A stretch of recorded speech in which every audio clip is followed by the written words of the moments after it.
في عالمنا اللي بنفتكر إننا كشفنا كل زاوية فيه بفضل الأقمار الصناعية والإنترنت، لسه في بقع سودا على الخريطة ممنوع أي بشري إنه يحط رجله فيها. والأماكن دي مش مجرد جزر معزولة، دي حدود فاصلة بين عالمنا الحديث وبين أسرار مرعبة أو حقائق علمية مش مسموح لينا بالعبث فيها. وعشان إحنا هنا في سطر حضارة، شعارنا دايما إننا نجيب ليكم السطر اللي تاه بين ورق التاريخ والحضارة اللي استخبت ورا الستار. قررنا النهاردة ناخدكم في رحلة بعيد عن دوشة 2026، فركزوا معايا في اللي جاي، وده لأن لكل سطر أثر ولكل حضارة قصة.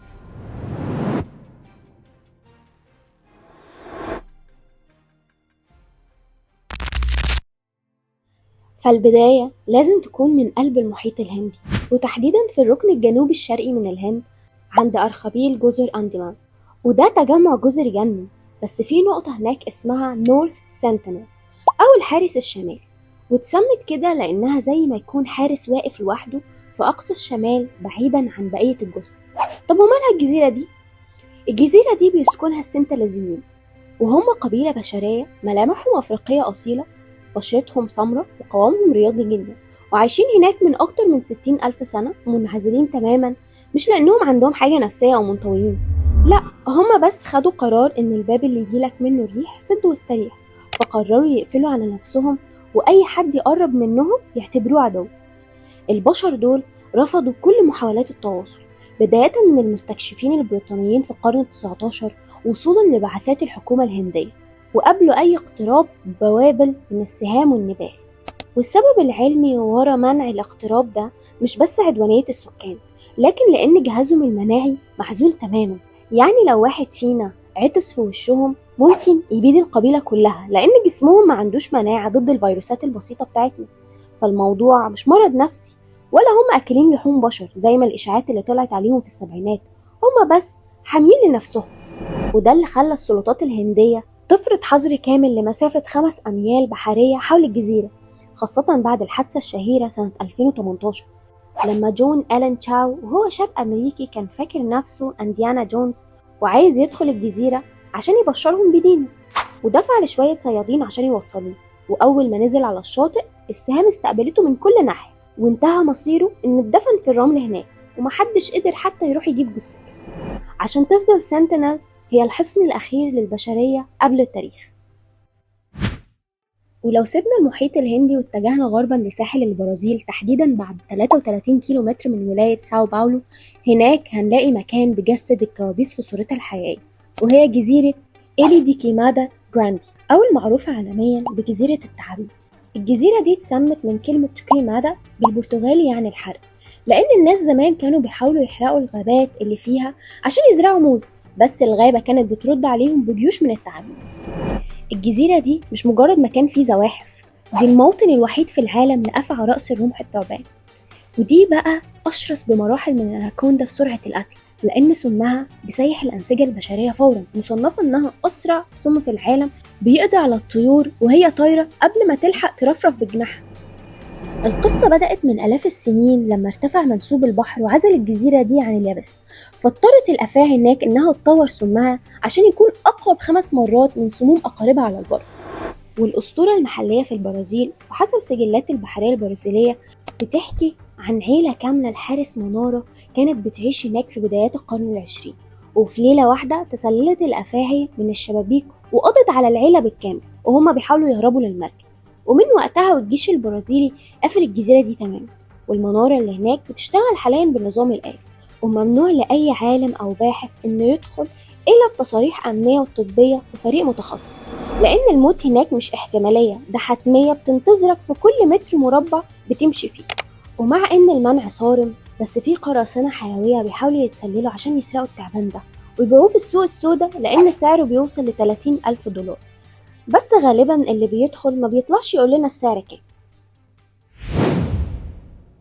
وعشان ما نزهقش من الغابات، تعالوا نتمشى شوية في أوروبا، وتحديدا في قلب مدينة فينيسيا الإيطالية اللي بتشتهر بالرومانسية. بس لو ركبت الجندول بتاعك ومشيت في البحيرة الشاطئية بين فينيسيا وجزيرة ليدو، هتلاقي جانب مظلم جدا بيتمثل في جزيرة بوفيليا. المكان ده معزول جغرافيا وسط المية، والجزيرة دي مش ممنوعة لأسباب طبيعية أو قبائل زي اللي فاتوا، لكن لسبب تاريخي مرعب، فهي كانت المحجر الصحي لمرضى الطاعون أو الموت الأسود اللي اجتاح أوروبا في العصور الوسطى. فينيسيا كمركز تجاري عالمي وقتها كانت أول مدينة تطبق نظام الحجر الصحي، وكانت بتبعت أي شخص بتظهر عليه أعراض المرض للجزيرة دي عشان يموت هناك بعيد عن الناس. التقديرات في الأرشيف التاريخي لفينيسيا بتقول إن أكتر من 160 ألف جثة اتحرقت أو اتدفنت في أرض الجزيرة دي، لدرجة إن التربة نفسها يقال إنها عبارة عن رماد بشري.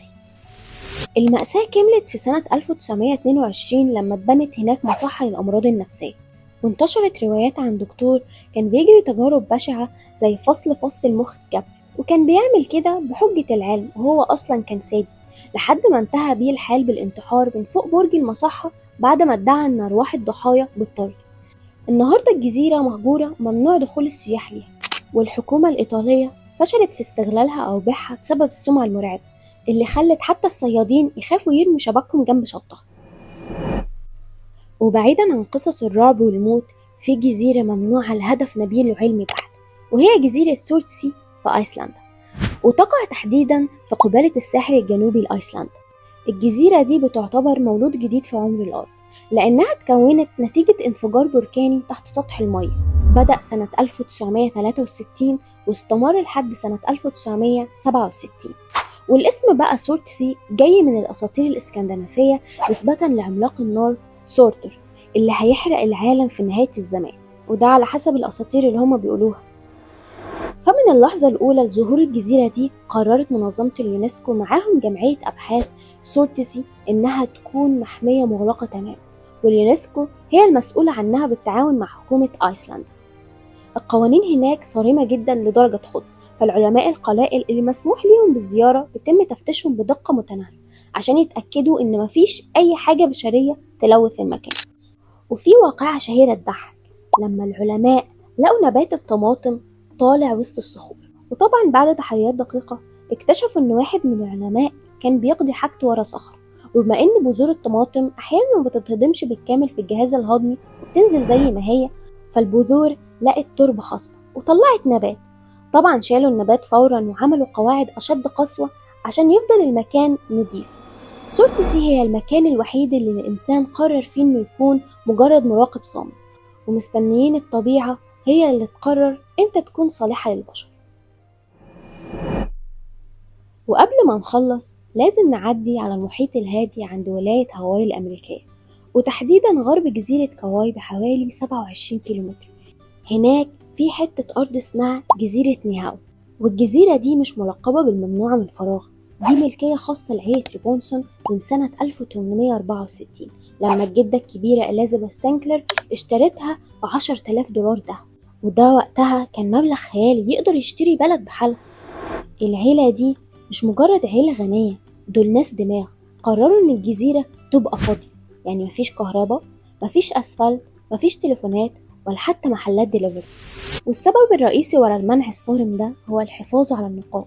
العيلة عايزة تحمي الثقافة الهووية الأصلية من الانقراض عشان السكان اللي هناك يفضلوا يتكلموا بلهجة النيهاوية الأم ويعيشوا على الصيد والزراعة البدائية بعيدا عن دوشة السياح وتلوث التكنولوجيا اللي بوظ ملامح جزر تانية كتير. فبقت نيهاو عبارة عن كبسولة زمنية مقفولة على اللي فيها ومفتوحة بس للي معاه دعوة ملكية من عيلة ريبونسون شخصيا. وعشان كده الجزر دي هي فعلا الثقوب السوداء اللي في خريطة عالمنا، أماكن بتمثل حالة سيادة للطبيعة أو للتاريخ حاليا، بتقول لينا بوضوح إن مش كل حاجة في الكوكب ده مسموح لينا إننا نلمسها أو نغير ملامحها، وساعات بيكون المنع هو الوسيلة الوحيدة عشان السر ده يفضل سر والكوكب يفضل محتفظ بشوية هيبة وبراءة بعيد عن إيدنا.